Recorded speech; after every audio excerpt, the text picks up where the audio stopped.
Baik, Assalamualaikum warahmatullahi wabarakatuh. Shalom, Om Swastiastu, Namo Buddhaya, Salam Kebajikan. Baik, perkenalkan nama saya Sinta Palasari dengan NIM 2005040002. Di sini saya akan menjelaskan mata kuliah Hukum Acara Perdata dengan judul penyitaan.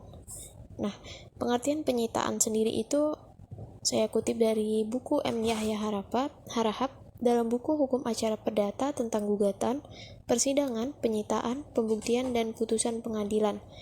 Menerangkan bahwa penyitaan berasal dari terminologi beslag atau bahasa Belanda dan istilah bahasa Indonesia beslag yang istilah bakunya adalah sita atau penyitaan.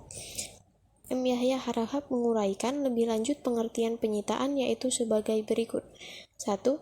Tindakan menempatkan harta kekayaan tergugat secara paksa berada ke dalam keadaan penjagaan. 2. Tindakan paksa penjagaan yang dilakukan secara resmi berdasarkan perintah pengadilan atau hakim. 3. Barang yang ditempatkan dalam penjagaan tersebut berupa barang yang disengketakan dan bisa juga barang yang akan dijadikan sebagai alat pembayaran atas pelunasan utang debitur atau tergugat dengan cara menjual lelang barang yang disita tersebut.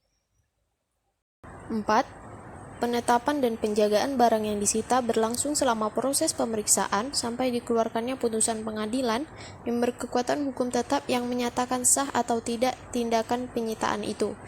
Sedangkan tujuan dilakukannya penyitaan ada dua, yaitu 1. Agar gugatan tidak illosoir. Tujuan utama dari penyitaan adalah agar barang harta kekayaan tergugat tidak dipindahkan kepada orang lain melalui jual beli, penggibahan, dan sebagainya maupun tidak dibebani dengan sewa-menyewa atau diagunkan kepada pihak ketiga. Sehingga keutuhan dan keberadaan harta kekayaan tergugat tetap utuh seperti semula agar pada saat putusan memperoleh kekuatan hukum tetap, barang yang disengketakan dapat diserahkan dengan sempurna kepada penggugat. Oleh karenanya, gugatan penggugat menjadi tidak illosoir atau tidak hampa. 2. Objek eksekusi sudah pasti. Pada saat permohonan sita diajukan, penggugat harus menjelaskan dan menunjukkan identitas barang yang hendak disita, misalnya letak, jenis, ukuran, dan batas-batasnya. Atas permohonan tersebut, pengadilan melalui juru sita memeriksa dan meneliti kebenaran identitas barang pada saat penyitaan dilakukan. Hal ini secara langsung memberi kepastian atas objek eksekusi apabila putusan telah berkekuatan hukum tetap.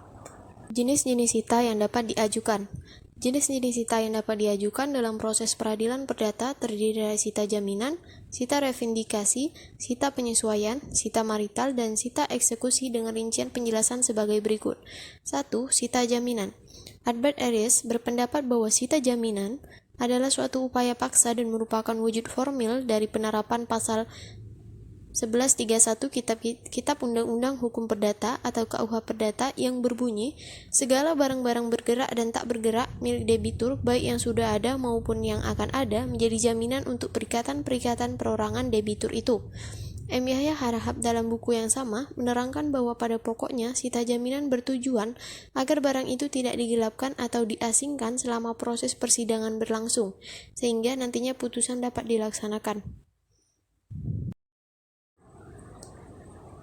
Kemudian, objek yang dapat dimohonkan sita jaminan tersebut antara lain 1. Perkara utang piutang yang tidak dijamin dengan agunan tertentu. 2. Objek sita jaminan dalam perkara ganti rugi dapat diletakkan atas seluruh harta kekayaan tergugat. 3. Sengketa hak milik atas benda tidak bergerak yang hanya terbatas atas objek yang diperkarakan atau disengketakan. 4. Dapat diletakkan pada barang yang telah diagunkan sebelumnya. 2. Sita revendifikasi. M. Yahya Harahap menjelaskan, sita revendifikasi termasuk kelompok sita yang mempunyai kekhususan tersendiri, terutama terletak pada objek barang sitaan dan kedudukan penggugat atas barang itu. 1. Hanya terbatas barang bergerak yang ada di tangan orang lain atau tergugat.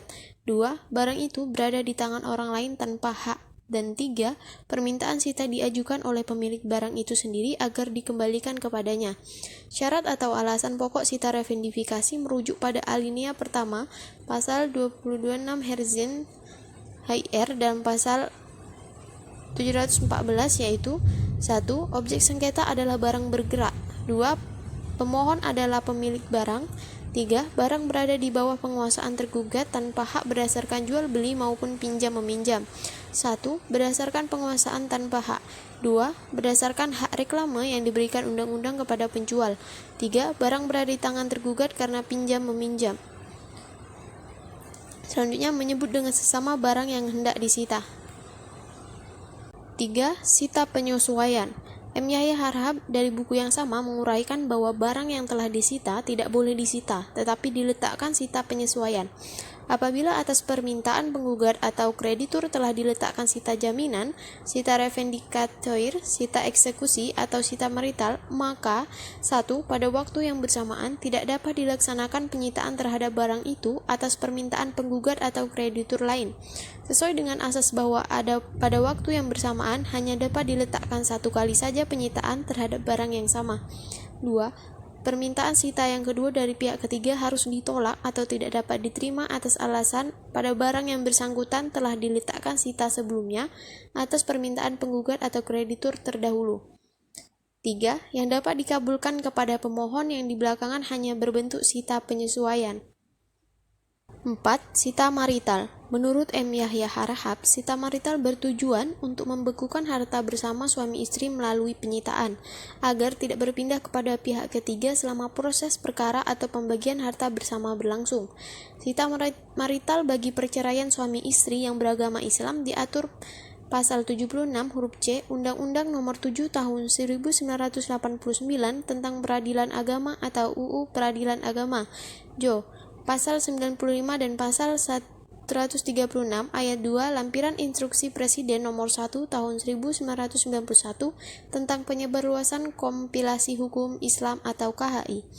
Perlu diketahui bahwa Pasal 95 ayat 1 KHI memungkinkan untuk dilakukan sita marital oleh seorang suami istri dalam suatu perkawinan tanpa melakukan gugatan perceraian apabila salah satu melakukan perbuatan yang merugikan dan membahayakan harta bersama seperti judi, mabuk, boros, dan sebagainya.